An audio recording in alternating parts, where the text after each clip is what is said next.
本日も JR 東日本をご利用くださいましてありがとうございます。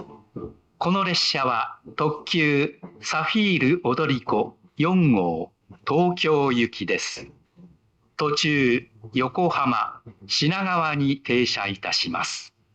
座席はすべて指定となっておりますので、お手持ちの指定券をお確かめください。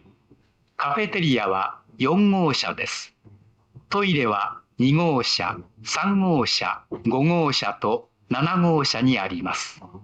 車内はデッキ、トイレを含めましてすべて禁煙です。お客様にお願いいたします。携帯電話をご使用の際は、周りのお客様のご迷惑となりませんよう、デッキをご利用ください。次は横浜に停車いたします。Ladies and gentlemen, welcome aboard the Safiru Odoriko Limited Express bound for Tokyo. We will be stopping at Yokohama and Shinagawa. All seats on this train are reserved. The cafeteria is in car 4. Restrooms are available in cars 2, 3, 5, and 7. Please do not smoke in this train.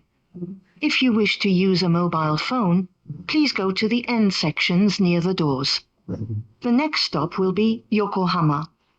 We wish you a pleasant journey. Thank you.